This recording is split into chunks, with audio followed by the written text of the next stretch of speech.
High, আজকে সকাল সকাল স্নান করে রেডি হয়ে বেরিয়ে পড়লাম ওর মামাবাড়ির উদ্দেশ্যে।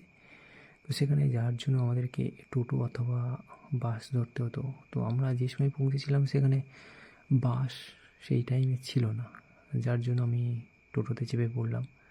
তো অনেকটাই রাস্তা এবং রাস্তাটা ছিল বেশ মাঠের মাঝখান দিয়ে এবং চারপাশে মাঠ আর মাঠ, এবং সেই মাঠে শুধুমাত্র এখন শীতকালে সর্ষেটাই বেশি ফলেছে। তো ভালো লাগছিল এরকম একটা অ্যাডভেঞ্চারাস রাস্তা, যে রাস্তা দিয়ে অনেকটা সময় অতিবাহিত করে যাচ্ছিলাম। তো পাশে দেখলাম যে আখ গাছ রয়েছে এবং কিছু সবজি চাষ করা হয়েছে, শুধুমাত্র সর্ষে তা নয়, আলু গাছও চাষ করা হয়েছে। তো সেইভাবে চাষবাস হয় না মোটামুটি। তো এখানে দেখো এই মাঠটাতে জাস্ট ধান চাষ করে বলে জল দিয়েছে, ম্যাক্সিমাম মাঠগুলো এখানে পড়েই রয়েছে, তো সেইভাবে চাষ হয়নি। কয়েকটা জমিতে শুধু সর্ষে গাছ, এবং যেখানে সর্ষে গাছ হয়েছে প্রায় অনেকটা এরিয়া জুড়ে চড়ে রয়েছে। জাস্ট সবেমাত্র এখান থেকে ধানগুলো তোলা হয়েছে, তো সেই জন্য এই মাঠগুলো প্রায় পড়েই রয়েছে।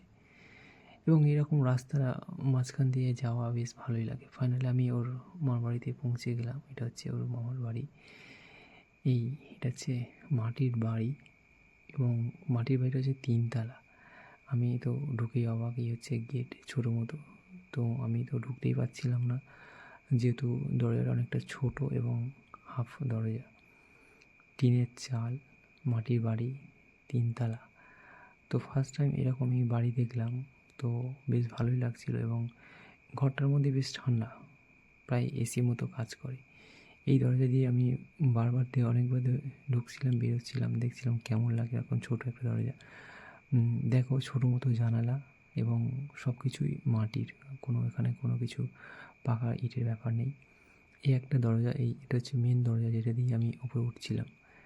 এবং এখান থেকে দেখো এই উপরে আরেকটু ঘর আছে, যেখানে মানে তোমার কিছু জিনিসপত্র ওপরে রাখার মতো, মানে ঘরের সমস্ত জিনিসপত্র ওপরে রাখা যায়। এবং সিঁড়িটাও মাটির। এই যে সিঁড়ি আমি নামছি, এই সিঁড়িটা হচ্ছে মাটির সিঁড়ি। তো অনেকটা খাড়াই, ভয়ও লাগছিল ফার্স্ট টাইম উঠছিলাম। তো এই সিঁড়িটা দিয়ে আমি ধীরে ধীরে নিচে নেমে এলাম, এবং গুনছিলাম যে কতগুলো ধাপ রয়েছে এখানে।